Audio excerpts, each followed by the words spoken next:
Hello అండి. Welcome to my channel. ముందుగా అందరికీ హ్యాపీ రిపబ్లిక్ డే అండి. రిపబ్లిక్ డే సందర్భంగా మా బాబుకి స్కూల్లో చార్ట్ ప్రిపేర్ చేయాలని చెప్పారు. అందుకని చెప్పేసి వైట్ చార్ట్ అయితే తీసుకున్నాను. వైట్ చార్ట్ తీసుకొని నేషనల్ సింబల్స్ అని పైన రాసి మిడిల్లో అయితే నేషనల్ ఫ్లాగ్ అయితే డ్రా చేశానండి. డ్రాయింగ్ చేయాలి అని కట్ అండ్ పేస్ట్ చేసి కొద్దిగా ఎలాబరేట్ చేసి రాయాలని అయితే చెప్పారు. సో ఇలా పిల్లలకి ఏదైనా వర్క్ ఇస్తే అది మన అమ్మలకే కదండి టాస్క్. మన స్కూల్ అప్పుడు మనం చదువుకునేటప్పుడు ఇంత ఇంట్రెస్టింగ్గా చేసామో లేదో తెలియదు, కానీ మా బాబు వర్క్ ఇలా ఏదైనా స్కూల్లో వర్క్ ఇచ్చినప్పుడు మాత్రం ఖచ్చితంగా ఇంట్రెస్టింగ్గా అయితే చేస్తానండి. నాకు అసలు గుర్తులేదు చిన్నప్పుడు నేను ఇంత ఇంట్రెస్టింగ్గా చేశానో లేదో కూడా.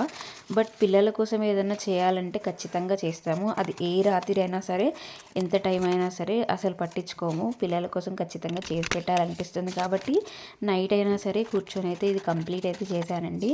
సో మీకు ఒక ఐడియా ఉంటుంది నెక్స్ట్ టైం మీరు ప్రిపేర్ చేసుకోవడానికి అయితే అని అయితే చెప్తున్నాను ఇది.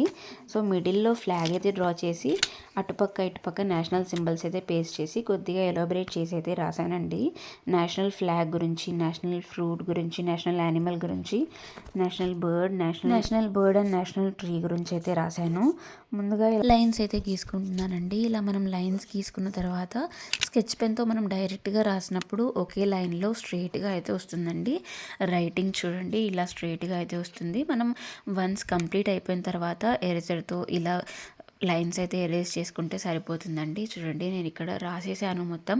ఇలా ప్రిపేర్ చేసిన తర్వాత మార్నింగ్ లేచిన తర్వాత మా బాబు ఖచ్చితంగా అడుగుతాడు, నాకు తెలుసు. సో నేనేం ప్రిపేర్ చేయలేదని అడుగుతాడని నేషనల్ ఫ్లాగ్కి అయితే నేను కలర్ వేయకుండా వదిలేశాను. మార్నింగ్ లేచిన తర్వాత బాబుతో కలరింగ్ అయితే వేయించానండి. థ్యాంక్ యూ ఫర్ వాచింగ్ అండి. వీడియో నచ్చితే లైక్, షేర్, సబ్స్క్రైబ్.